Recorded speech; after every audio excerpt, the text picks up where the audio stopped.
మసాలా జీడిపప్పు కోసం అండి. ఇదిగోండి ఒక 1/2 కిలో జీడిపప్పు పైన తీసుకున్నాను. నెయ్యి మనం ఇంట్లో తయారు చేసుకున్న నెయ్యి. ఇంకా దానికోసం మసాలా అన్నమాట. మిరియాలు, కాస్తంత పసుపు, సాల్ట్, కొంచెం ధనియాల పొడి, కొంచెం కారం. కారం కొద్దిగా ఎందుకు తీసుకున్నా అంటే ఆల్రెడీ మిరియాలు వేసుకున్నాము, ఘాటు ఎక్కువ ఉంటుంది. రెండోది మా కారము చాలా స్పైసీగా ఉందండి, కాబట్టి కొంత తీసుకున్నాను అనమాట. ఇవన్నీ కూడా పొడి చేసి పెట్టుకుంటాను. తర్వాత పొడి తయారు చేసుకునే లోపు ఇంకా మనం స్టవ్ అయితే సిమ్ లో పెట్టుకున్నామండి. స్టవ్ చాలా సిమ్ లో పెట్టుకోవాలండి, అస్సలు హైలో పెట్టద్దు. మరి ఇలాంటి మెటల్ పెనంలు ఇవైతే చాలా త్వరగా హీట్ ఎక్కిపోతాయండి. ఒక్కసారి హీట్ అయినాయనుకో వేడి తగ్గడానికి చాలా టైం పడుతుంది. ఇదిగోండి చాలా హీట్ ఉంటుందండి ఈ పెనం. స్టవ్ అయితే చూడండి చాలా సిమ్ లో పెట్టుకున్నాను.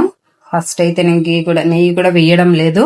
సిమ్ లో 1 నిమిషం ఇటు అటు వేపుకుంటే క్రంచీనెస్ ఉంటుందండి. మనం స్టాక్ పెట్టుకున్నా కూడా మెత్తబడదు అనమాట. డైరెక్ట్ గీలో వేపేసి అప్పటికప్పుడు క్రంచీగా ఉంటాయి, కానీ మళ్ళీ కాస్త ఒక 2-3 రోజులకి మెత్తబడతాయి. ఆ విధంగా కాకుండా అతి సిమ్ లో పెట్టుకొని ఏమాత్రము హైలో పెట్టద్దండి. కొంచెం టేస్ట్ మాడిపోయినా కూడా టేస్ట్ అనేది పోతుంది. మనకి ఇదే కలర్ లో ఉండాలి, కానీ వేయిపోవాలి.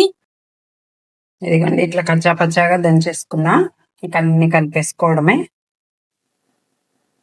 తిప్పుతూనే ఉండాలండి, సిమ్ లో పెట్టి తిప్పుతూనే ఉండాలి. సిమ్ లో ఉంది కదా పక్కకు పోదామని మాత్రం పోవద్దండి, టేస్ట్ అనేది మారిపోతుంది.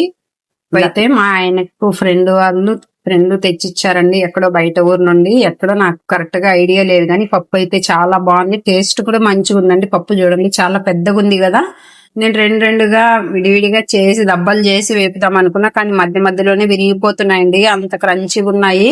కొంచెం మెత్తగా ఇట్లా అట్లా ఉంటే మామూలుగా దబ్బలుగా వస్తాయండి. 2-3 ట్రై చేశాను, కుదరలేదు. చూడండి ఈ విధంగా విరిగిపోతున్నాయి అనమాట. ఇంక ఇట్లా వదలన్నట్టు ఇట్లనే వేసేసిన. మరి ఇంకా ఇట్లా ఫుల్ పప్పు ఉన్నప్పుడు మరి బాగా వేపుకోవాలండి. వేగడానికి కూడా టైం పడుతుంది కదా. కరివేపాకు అండి, ఇది పూర్తిగా మన ఆప్షన్ అనమాట. నేతిలో కరివేపాకు వేస్తే భలే ఉంటుందండి. కూడా 1 మినిట్ అయితే వేగనిద్దాము. వేగాయి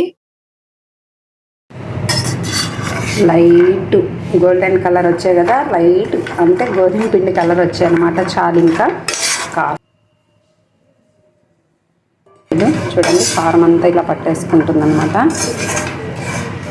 కాజు గీ రోస్ట్ అయితే రెడీ అయిపోయిందండి. ఇంకా చల్లారిన తర్వాత గాజు బాటిల్లో స్టోర్ చేసుకుంటే ఒక 10 డేస్ వరకు కూడా అట్లనే ఉంటాయి. ఏమాత్రం గాలి పోనీకుండా పెట్టుకోవాలండి, లేకుంటే మెత్తబడిపోతాయి. ఎప్పుడైనా జీడిపప్పు కాస్త ఎక్కువ ఉన్నప్పుడు ఈ విధంగా ట్రై చేయండి. అలా వచ్చిందో నాకైతే కామెంట్స్ తెలపండి. ఓకే బాయ్, ఉంటానండి.